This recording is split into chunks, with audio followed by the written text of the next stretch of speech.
Hello students, today we will read broader meaning of democracy. As you know, in the previous sections we have also read what is democracy and why democracy is necessary than other formation of the government. And in this section we know we will know the majority of the people rule through their elected representatives, and this is become necessary because in the modern democracies involve such a large number of people that it is physically impossible for them to sit together and take a collective decisions. And the second one is, even if they could, the citizen does not have the time, the desire or the skill to take part in all the decisions. You know, students, modern democracies के अंदर जैसे कि जो large number of people होते हैं, यानी अधिक संख्या में जो लोग होते हैं, उनको एक फिज़िकली जो है एक साथ बैठना इम्पॉसिबल है और वो एक साथ बैठ कर के कलेक्टिव डिसीजंस नहीं ले सकते। जबकि जो सिटीजन्स होते हैं उनके पास समय नहीं होता है, उनके कुछ डिजायर्स होते हैं, स्किल्स होते हैं जिनसे वो डिसीजंस में जो है हिस्सा ले सकते हैं। क्योंकि डेमोक्रेसी में जो है वो कहीं ना कहीं इलेक्टोरल पॉलिटिक्स के ऊपर ही निर्भर करती है और इलेक्टोरल सिस्टम के माध्यम से डेमोक्रेसी में सभी जो लोग होते हैं, देश के जो सभी नागरिक होते हैं, वो अपने शासक का चुनाव करते हैं, जिसके माध्यम से वो उसे सारी पावर्स देते हैं और वो उनके बारे में डिसीजन ले सके। तो ये केवल एक डेमोक्रेटिक सिस्टम के अंदर ही पॉसिबल है।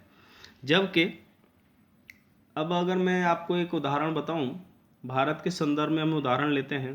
भारत की आबादी करीब 130 करोड़ की आबादी है। तो 130 करोड़ की आबादी तो एक साथ बैठ कर के कहीं डिसीजन नहीं ले सकती, ना ही इतना स्पेस होगा और ना ही वो फिज़िकली जो बैठ कर के कोई निर्णय ले सकते हैं। तो ऐसी सभी प्रॉब्लम्स को सॉर्ट आउट करने के लिए इलेक्टोरल सिस्टम को डेवलप किया गया और इलेक्टोरल सिस्टम के माध्यम से ही जो है वो अपने शासक का चुनाव करते हैं और उसको वो सारी पावर्स देते हैं जिससे वो उनके बारे में निर्णय ले सके। This give us a clear but minimal understanding of democracy. This clarity help us to distinguish democracies from non-democracies, but it does not allow us to distinguish between a democracy and a good democracy. तो ये कहीं ना कहीं ये बिल्कुल clear है कि अगर हमें लोकतंत्र के बारे में कम से कम समझ रखते हैं तो ये क्लैरिटी जो है वो हेल्प करती है कि एक लोकतंत्र में और एक अलोकतांत्रिक सरकार में क्या अंतर होता है। जबकि ये अलाउ नहीं करता है कि किसी भी लोकतंत्र में और एक अच्छे लोकतंत्र में क्या अंतर है। It does not allow us to see the operation of democracy beyond government. For this we need to turn to broader meaning of democracy. तो ये इसमें जो लोग अगर हम पढ़ते हैं तो जो लोकतंत्र होता है और लोकतंत्र में जो सरकार होती है तो कहीं ना कहीं उसकी ओर जो है ध्यान भी होता है और इसके जो है हमें एक ब्रॉडर मीनिंग, लोकतंत्र का जो एक बृहदर अर्थ है, एक जो बृहदर अर्थ होता है उसको समझने की ओर इशारा करता है। Sometimes we use democracy for organisations other than the government just read these statements. कुछ समय जब हम लोकतंत्र के बारे में उपयोग करते हैं ऑर्गेनाइजेशंस को और उनके अलावा सरकार को, तो उसके बारे में कुछ स्टेटमेंट्स यहाँ पे दिए गए हैं। जैसे we are a very democratic family, whenever a decision has to be taken we all sit down and arrive at a consensus, my opinion matters as much as my father's. Suppose करिए आप एक परिवार में रहते हैं, उस परिवार के अंदर आपका जो फैमिली हेड है वो आपके फादर हैं और हम फैमिली के बारे में बैठ कर के जब एक साथ कोई निर्णय लेते हैं तो आपका ओपिनियन अलग हो सकता है, आपके फादर का ओपिनियन अलग हो सकता है, लेकिन एक जो कलेक्टिव डिसीजन लिया जाएगा जिसमें ज़्यादातर लोग सहमत होंगे वही निर्णय सर्वोपरि होगा। I don't like teachers who do not allow students to speak and ask questions in the class. I would like to have teachers with democratic temperament.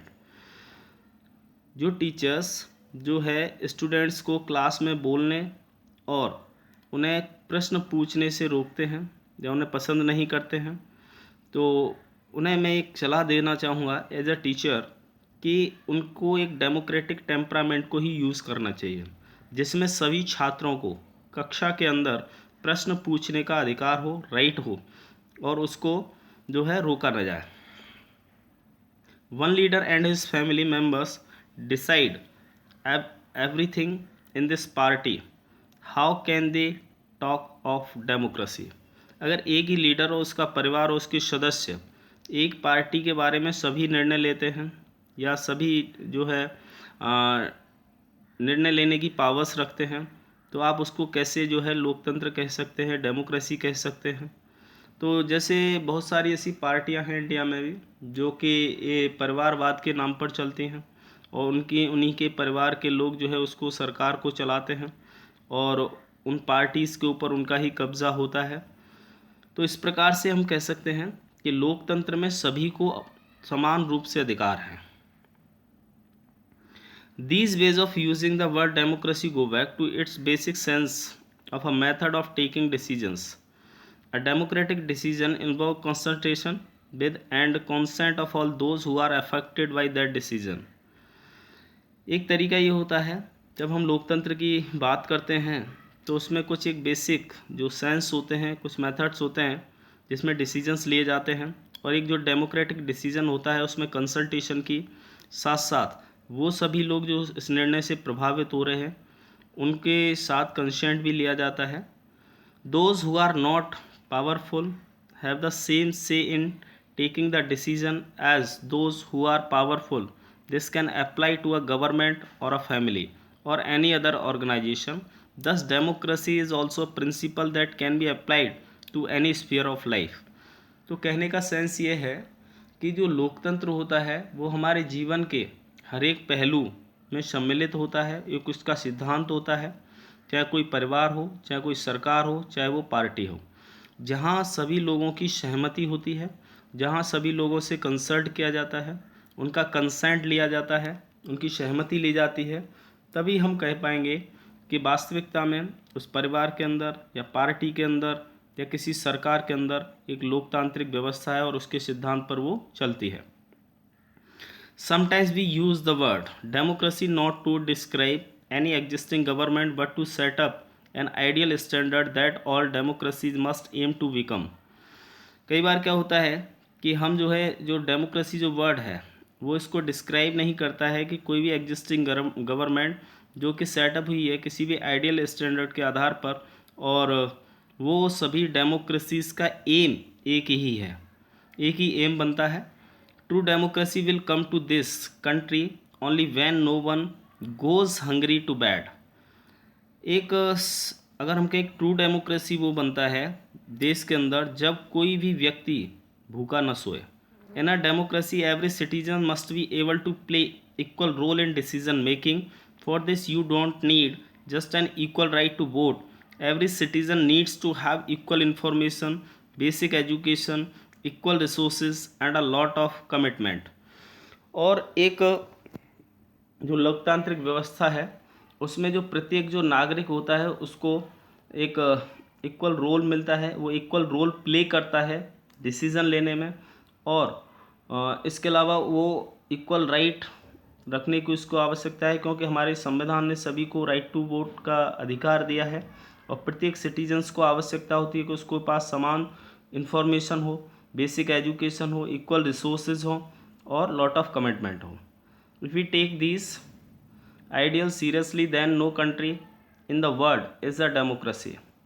यदि हम इन सभी आइडियाज़ को गंभीरता से लेते हैं किसी देश के बारे में तो विश्व में जो है कहीं किसी भी देश में लोकतंत्र है ही नहीं, क्योंकि लोकतंत्र की जो मूल सिद्धांत होता है उसमें सभी नागरिकों को समान रूप से डिसीजन मेकिंग की पावर्स होती हैं। Yet an understanding of democracy as an ideal reminds us of why we value democracy. It enables us to judge an existing democracy and identify its weaknesses. It helps us to distinguish between a minimal democracy and a good democracy. जब हम ये समझते हैं कि लोकतंत्र में जो भी आदर्श होते हैं, आइडियल्स होते हैं, जब उनको रिमाइंड अप करते हैं तो लोकतंत्र की वैल्यू क्यों होती है वो हम जानते हैं, और ये कहीं ना कहीं उसको जो एग्जिस्टिंग डेमोक्रेसी होती है उसको जज करने के लिए जो है आवश्यक होता है, और उसकी कमज़ोरियों को वो आइडेंटिफाई करता है, और ये भी सहायता करता है कि एक मिनिमल डेमोक्रेसी के अंदर और एक गुड डेमोक्रेसी के अंदर क्या अंतर है, एक जहाँ पर कम से कम लोकतंत्र है और एक जहाँ अच्छा लोकतंत्र है। In this book we do not deal much with this expanded notion of democracy. Our focus here is with some core institutional features of democracy as a form of government. Next year, you will read more about our democratic society and ways of evaluating our democracy. At this stage, we just need to note that democracy can apply to many spheres of life and that democracy can take many forms. There can be various ways of taking decisions in a democratic manner as long as the basic principle of the consultations on an equal basis is accepted. The most common form of democracy in today's world is rule through people elected representatives. We shall read more about that in chapter 3. But if the community is small, there can be other ways of taking democratic decisions. All the people can sit together and take decisions directly. This is how Gram Sabha should work in a village. Can you think of some other democratic ways of decision making? That means इस book में हम जो है democracy का जो सबसे विस्तार है उसके बारे में डील नहीं करेंगे। हमारा जो फोकस रहेगा यहाँ पर वो कुछ कोर इंस्टीट्यूशनल फीचर्स पर रहेगा लोकतंत्र के, जो कि सरकार का एक स्वरूप होता है। अगले वर्ष हम जो है डेमोक्रेटिक सोसाइटीज़ के बारे में पढ़ेंगे और कैसे हम अपने लोकतंत्र को एवेल्युएट कर सकते हैं उसके बारे में पढ़ेंगे। लेकिन इस स्टेज पर हमें आवश्यकता है कि हम ये नोट कर लें कि डेमोक्रेसी को जो है वो जीवन यानी कि लाइफ के अनेक स्फीयर्स के ऊपर हम अप्लाई कर सकते हैं, और लोकतंत्र जो है उसके अनेक फॉर्म हो सकती हैं, अनेक रूप हो सकते हैं, और उसकी विभिन्न तरीके हो सकते हैं जिसमें हम अलग डिसीजंस जो है डिसीजंस लेते हैं एक डेमोक्रेटिक मैनर में, एक लोकतांत्रिक तरीके से।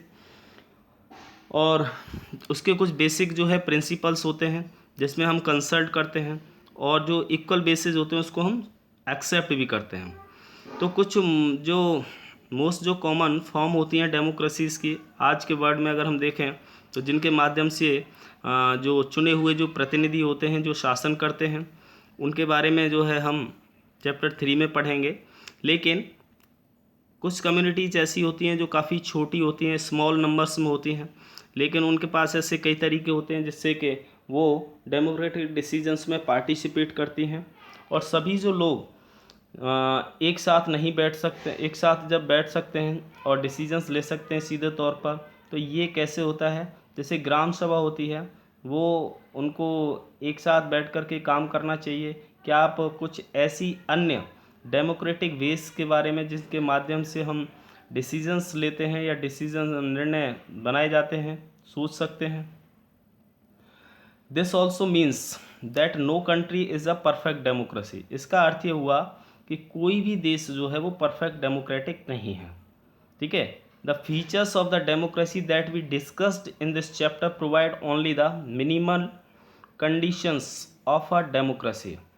जो हमने अभी शुरुआत में डेमोक्रेसी के जो फीचर्स के बारे में जो डिस्कस किया है उसमें कुछ मिनिमम कंडीशंस बताई गई हैं। That does not make it an ideal democracy, जो कि वो कहीं ना कहीं एक आइडियल डेमोक्रेसी नहीं बनाते हैं। Every democracy has to try to realise the ideals of a democratic decisions. प्रत्येक जो डेमोक्रेसी होती है उसमें ये कोशिश की जाती है कि उसमें डेमोक्रेटिक डिसीजंस को जो है आदर्श बनाया जाए। This cannot be achieved once and for all. This requires a constant effort to save and strengthen democratic forms of decision making. What we do as citizens can make a difference to making our country more or less democratic. तो इसमें ये आवश्यकता होती है कि उसमें जो constant efforts किए जाते हैं और उसको मजबूत बनाया जाता है। एक जो लोकतांत्रिक जो डिसीजंस लेने की जो प्रक्रिया होती है, ठीक है, और उसमें जो सिटीजन्स होते हैं वो किस प्रकार से जो है उनके बीच में डिफरेंसेस होते हुए भी वो एक देश के अंदर कैसे जो है एक लोकतांत्रिक प्रक्रिया को मजबूत करते हैं, ठीक है, और डेमोक्रेटिक बनाते हैं।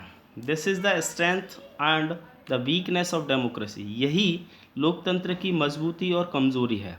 The fate of the country depends not just on what the rulers do but mainly on what we and as citizens do.